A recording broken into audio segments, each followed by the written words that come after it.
그가 천사보다 훨씬 뛰어남은 그들보다 더욱 아름다운 이름을 기업으로 얻으심이니 하나님께서 어느 때에 천사 중 누구에게 너는 내 아들이라 오늘 내가 너를 낳았다 하셨으며 또다시 나는 그에게 아버지가 되고 그는 내게 아들이 되리라 하셨느냐.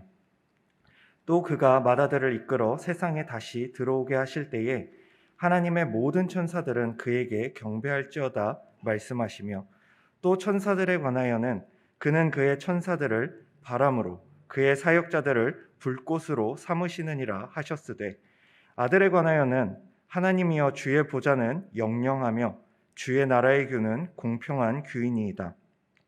주께서 의를 사랑하시고 불법을 미워하셨으니 그러므로 하나님 곧 주의 하나님이 즐거움의 기름을 주께 부어 주를 동류들보다 뛰어나게 하셨도다 하였고 또 주여 태초에 주께서 땅에 기초를 두셨으며 하늘도 주의 손으로 지으신 바라 그것들은 멸망할 것이나 오직 주는 영존할 것이요 그것들은 다 옷과 같이 낡아지리니 의복처럼 갈아입을 것이요 그것들은 옷과 같이 변할 것이나 주는 여전하여 연대가 다함이 없으리라 하였으나 어느 때에 천사 중 누구에게 내가 내 원수로 내 발등상이 되게 하기까지 너는 내 우편에 앉아 있으라 하셨느냐.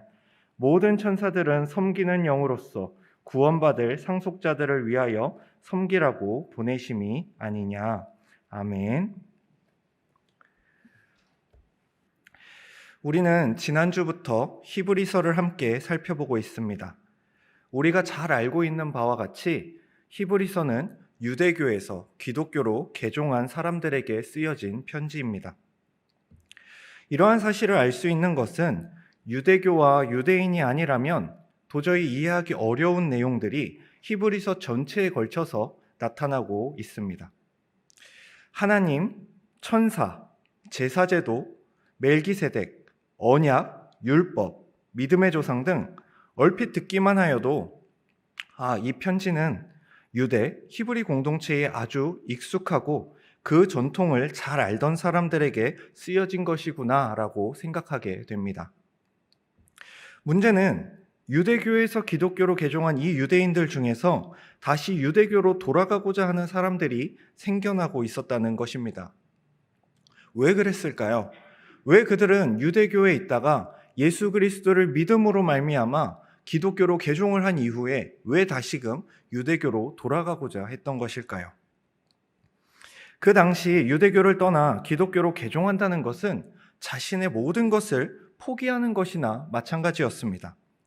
예수 그리스도를 메시아 그리고 우리의 구원자로 인정하는 순간 그 개종자는 가족, 친지, 친구, 사회, 심지어 나라로부터의 단절을 경험할 수밖에 없었습니다. 이런 상황 가운데 예수 그리스도를 향한 믿음이 흔들린다면 그 개종자들은 언제고 옛날에 안락하고 평안한 유대교의 시절로 돌아가려고 할 수밖에 없었을 것입니다. 왜냐하면 내가 가진 모든 것이 그 믿음밖에 없었는데 그 믿음이 흔들리고 있다면 더 이상 나를 기독교 안에 지탱시켜줄 어떠한 장치도 남아있지 않았기 때문입니다. 히브리서를 살펴보면 이런 흔들리는 자들에 대한 힌트를 많이 얻을 수 있습니다. 히브리서 3장 14절을 보면 이렇게 나와 있습니다. 우리가 처음에 가졌던 굳은 믿음을 끝까지 지키면 그리스도 안에서 모든 것을 함께 누리게 될 것입니다. 히브리서 5장 12절도 여러분은 믿은 지 오래되었기 때문에 마땅히 선생이 되어야 했습니다. 그러나 여러분은 아직 하나님의 말씀에 대한 기초를 누군가에게 다시 배워야 할 것 같습니다. 여러분은 단단한 음식을 먹을 준비가 되어 있지 않아서 아직은 젖을 먹어야 할 것 같습니다. 히브리서 13장 9절 역시도 여러 가지 이상한 가르침에 빠져서 잘못된 길로 들어서지 않도록 주의하십시오. 하나님의 은혜로 마음을 강하게 하십시오. 그러나 음식에 대한 규칙에는 얽매이지 마십시오. 그런 규정은 아무 도움이 되지 않습니다. 라고 말하는 것을 봤을 때 히브리서의 여러 부분에서 이 히브리서 편지를 보내고 있는 사람은 너희 믿음을 지켜라 라고 촉구하고 있습니다.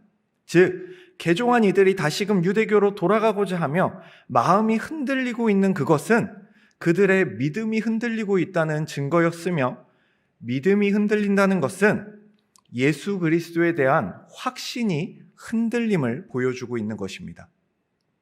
그렇기에 히브리서는 정말 이래도 되나 싶을 만큼 예수 그리스도에 대해 끊임없이 정말 많이 언급하고 있습니다. 예수님의 상속자 되심, 예수님의 구원자 되심, 그분의 대제사장 되심, 그분이 완전한 제물이 되심 등 이 모든 것들을 끊임없이 이야기하며 이 모든 것들을 깨달아 알고 바로 믿음으로 말미암아 온전하고 흔들리지 않는 믿음을 가지라고 요구하고 있는 것입니다. 히브리서 10장 35절에서 39절이 이러한 히브리서의 분위기를 가장 잘 정리해 주는 것 같습니다. 그러므로 너희 담대함을 버리지 말라. 이것이 큰 상을 얻게 하느니라. 너희에게 인내가 필요함은 너희가 하나님의 뜻을 행한 후에 약속하신 것을 받기 위함이라. 잠깐 후면 오시리니 지체하지 아니하시리라. 나의 의인은 믿음으로 말미암아 살리라. 또한 뒤로 물러가면 내 마음이 그를 기뻐하지 아니하리라 하셨느니라. 우리는 뒤로 물러가 멸망할 자가 아니요 오직 영혼을 구원함에 이르는 믿음을 가진 자니라. 이 말씀처럼 구원함에 이르는 믿음의 확신이 개종자들에게는 더 필요했습니다. 히브리서에서는 그 유일한 믿음의 대상이 되시는 예수 그리스도를 그렇게 끊임없이 언급하고 있는 것입니다. 그렇기에 1장에서부터 예수님에 대하여 설명하는데 우리가 여기서 주목할 점이 있습니다. 오늘 본문을 살펴보시면 그 예수님에 대해 설명을 하면서 그 예수님을 무엇과 비교합니다. 비교를 통해 설명하기 시작하는 것이죠. 그렇다면 누구랑 비교했을까요? 바로 천사와 예수님을 비교하고 있습니다. 유대 사람들에게는 이 천사라는 존재는 특별하고도 위대한 존재들이었습니다. 우리는 유대인들이 자신들을, 즉 이스라엘 백성은 하나님이 구별하여 거룩하게 택하신 민족이라는 그 선민의식이 가득했다라는 사실을 잘 알고 있습니다. 비록 나라가 망하고 식민지배를 받고 있는 상황 속에서도 그들의 선민의식은 더욱 공고해지고 굳건해졌습니다. 그런데 이처럼 흔들리지 않는 선민의식을 가능하게 했던 사건은 바로 애굽의 종되었던 그들을 이끌어내어 자유를 주셨던 출애굽 사건입니다. 그리고 그 과정 속에서 당신의 택하신 이스라엘 백성과 언약을 맺으시고 하나님 백성들이 지켜야 할 율법을 주셨던 그 엄청난 사건을 우리는 잘 알고 있습니다. 그것으로부터 그들에게는 자신들은 택함받았고 선택받았다는 그 선민의식이 끊임없이 몰려오고 있었던 것이지요. 유대인들은 그런데 이 엄청난 사건, 특히 하나님이 너희는 나의 백성이다 하면서 주셨던 그 하나님의 법, 율법의 수여가 천사를 통해 주어졌다고 믿었고 실제로 성경 역시도 이 율법의 전달을 천사가 중개하였다고 증언합니다. 그렇기에 히브리서 2장 2절에서 보듯 천사들을 통하여 하신 말씀이 견고하게 되어 모든 범죄함과 순종하지 아니함이 공정한 보응을 받았거든 이라고 말씀하신 것처럼 천사를 통하여 이 옛 언약이 주어졌기에 그들에게 있어서 천사는 특별하고도 위대한 존재였던 것이지요.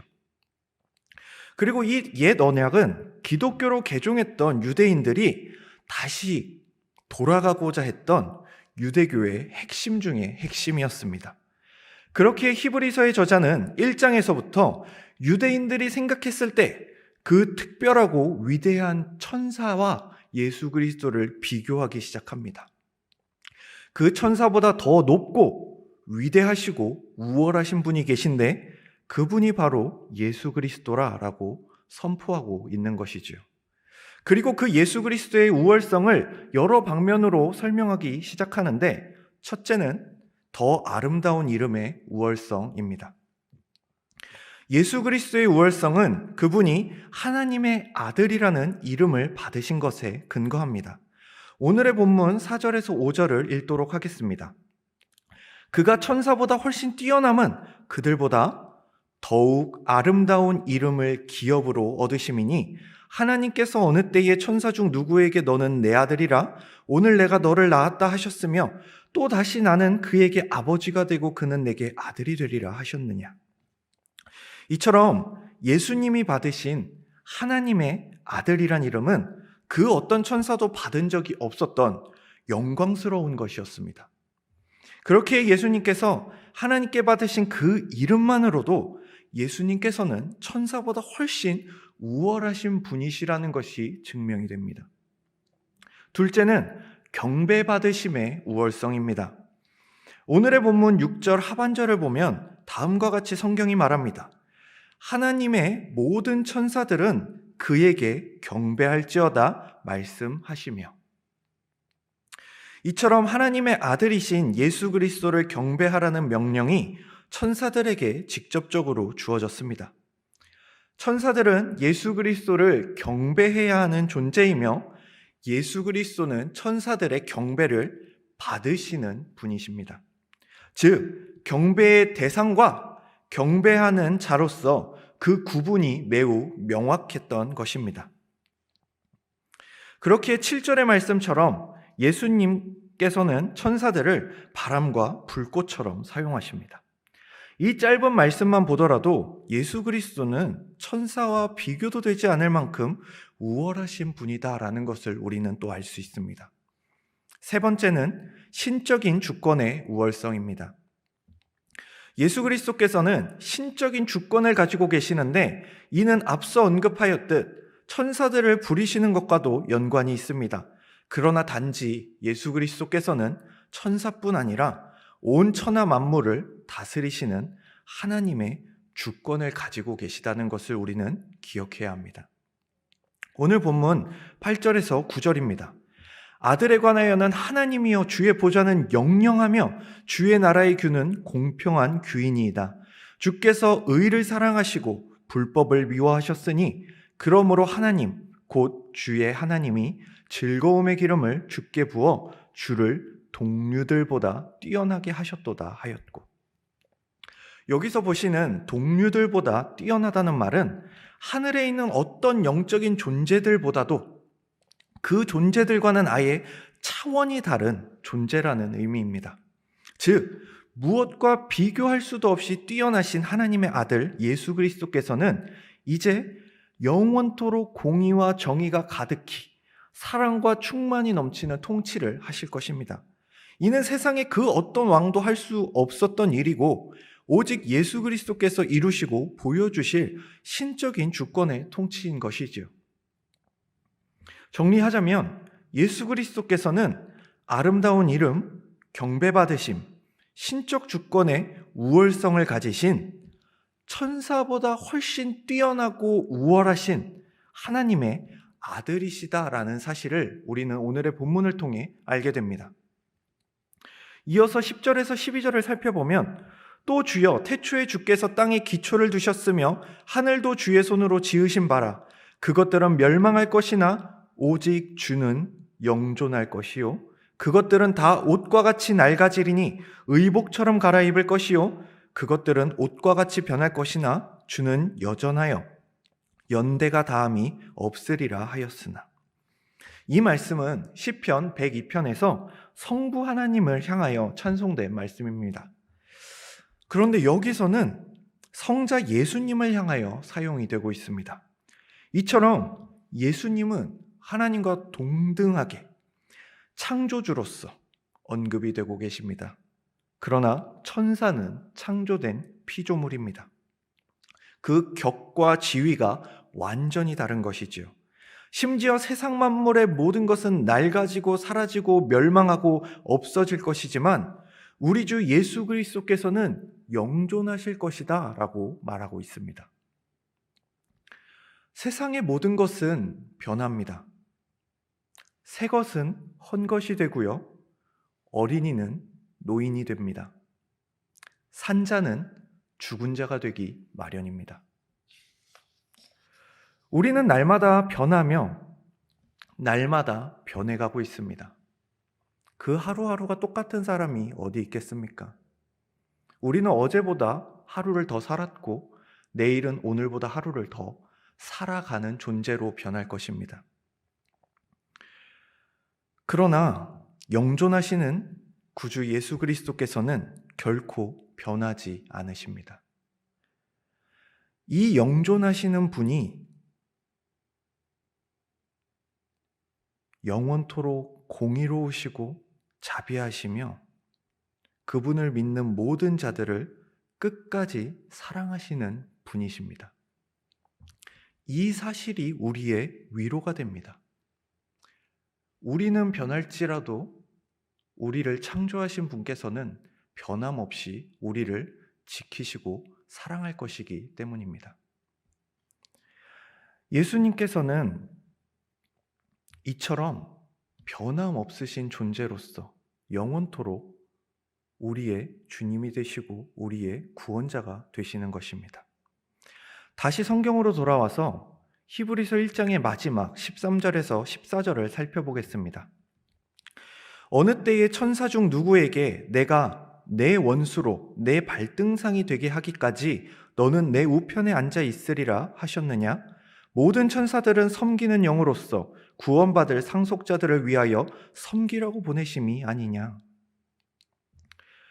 여기서 언급되는 예수님께서 하나님의 보좌 우편에 계신다는 것은 예수님께서 이제 이 지상에서 성육신을 하시고 공생애를 하시며 모든 사역들을 다 이루셨으니 이제는 하늘에서 잠시 편안히 휴식을 취하시겠다, 잠시 쉬시겠다 하시는 그런 말씀이 아닙니다. 예수님께서는 이 땅에서 그러하셨듯 하늘에서조차 자기 양떼에게 세심한 관심을 기울이십니다. 또한 보좌에 앉으셔서 예수님은 교회에 대해 그리고 교회를 위해 당신이 얻으신 그 신적 권위를 행사하십니다. 특히 우리가 잘 아는 사도행전은 승천하시고 보좌에 앉으신 그리스도가 초대교회를 위해 얼마나 활발하게 일하셨는지를 잘 보여주고 있습니다. 예수님의 그 자신의 제자들과 복음 전달자들에게 능력을 부어주시고 많은 사람들이 믿도록 하기 위해 성령을 보내셨고 스데반이 순교할 때 예수님은 자기 사람을 하늘 궁정에 맞아들이기 위해서 그 하늘에서 서 계셨으며 박해자 사울이 다메섹 신자들을 핍박하기 위해 가고 있을 때는 그에게 직접 나타나시기까지 하셨습니다. 이토록 예수 그리스도께서는 하늘 그 보좌 우편에서도 끊임없이 이 땅의 신자들을 위해 일하고 계셨습니다. 특히 천사가 베드로를 헤롯의 갑옷에서 구출해냈던 경우에서 알 수 있듯이 참으로 그리스도는 천사에게 명하여 자기 백성을 섬기게 하셨습니다. 이것이 히브리서 저자가 14절에서 우리에게 말하는 바입니다. 모든 천사들은 섬기는 영으로서 구원받을 상속자들을 위하여 섬기라고 보내심이 아니냐. 천사는 보냄을 받은 종이며 부활하신 그리스도는 그 천사들을 보내시는 주님이십니다. 신적 권위가 있는 하늘 보좌에 앉아 계신 우리 주님이 우리를 위해 그토록 분주하시다는 것을 아는 것은 우리에게 큰 위로가 됩니다. 그의 능력의 말씀으로 만물을 붙드시는 그리스도께서는 또한 우리를 위해 기도하심으로 우리의 믿음을 붙들어 주십니다. 그런데 우편에 앉으실 것을 말씀하기 이전에 내 원수로 내 발등상이 되기까지라는 언급이 있습니다.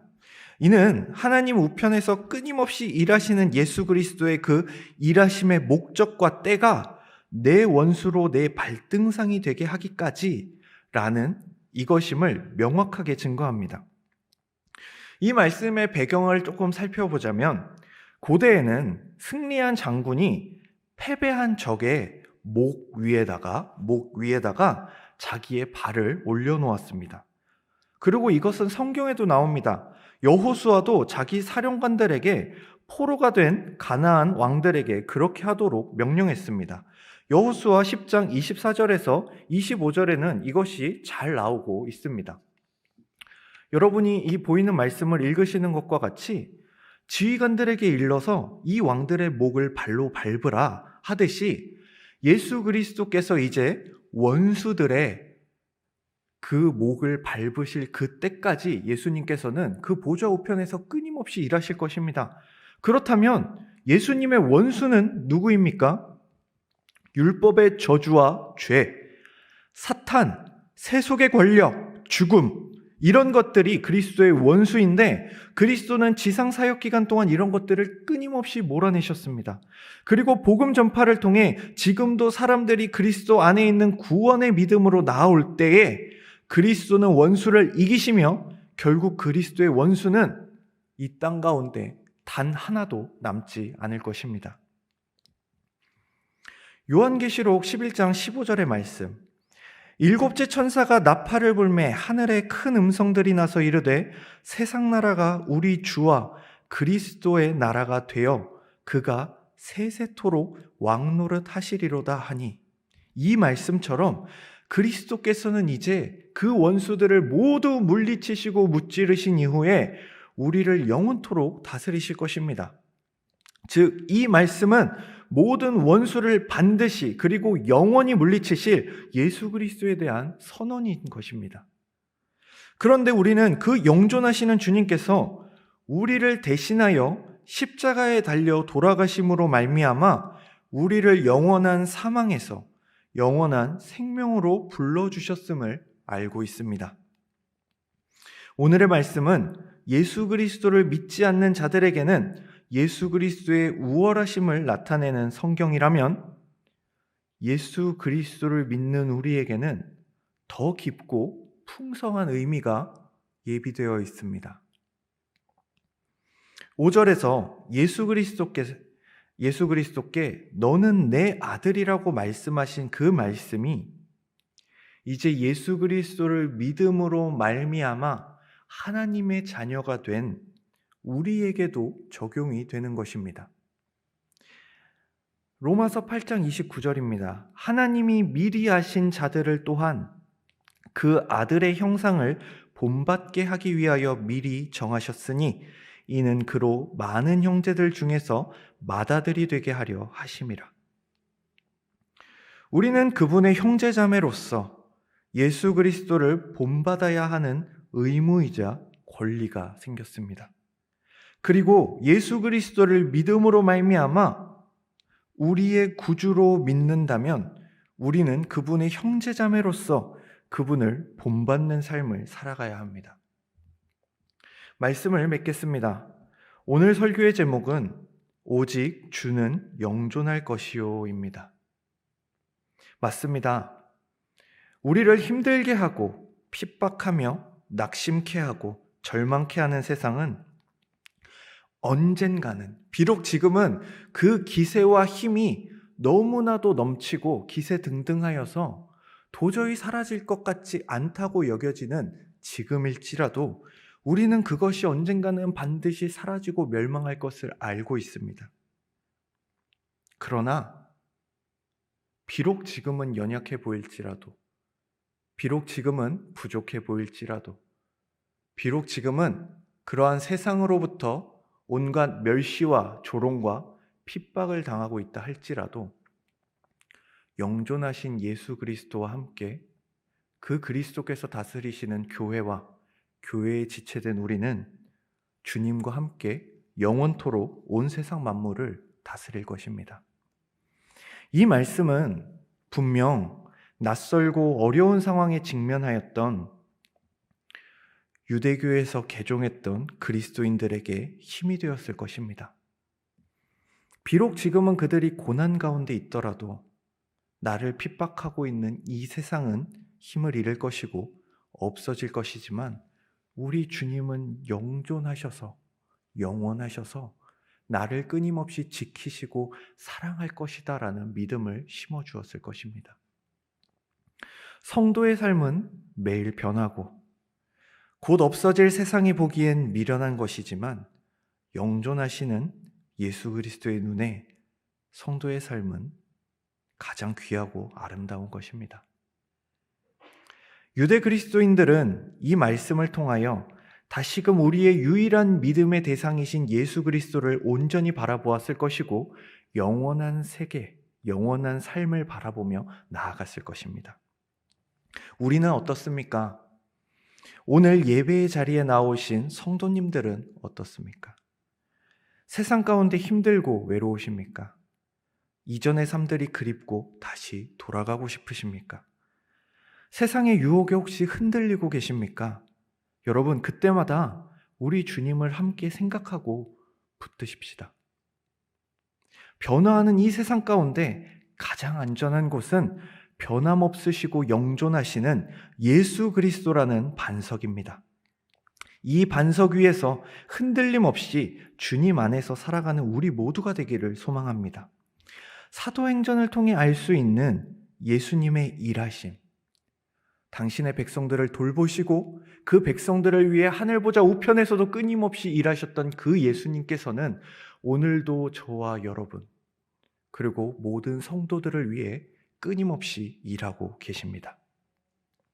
하늘 보좌에서 우리를 위해 일하시고 붙드시는 영존하시는 예수님께서 우리를 붙드실 것입니다. 기도하겠습니다. 하나님 아버지, 은혜와 사랑을 감사드립니다.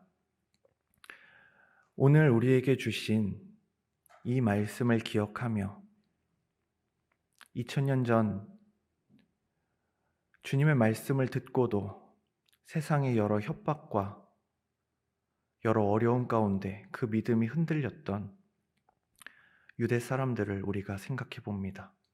또 우리도 이 세상을 살아가며 주님을 향한 믿음이 세상의 여러 상황들 때문에 흔들리지 않는지 돌아봅니다.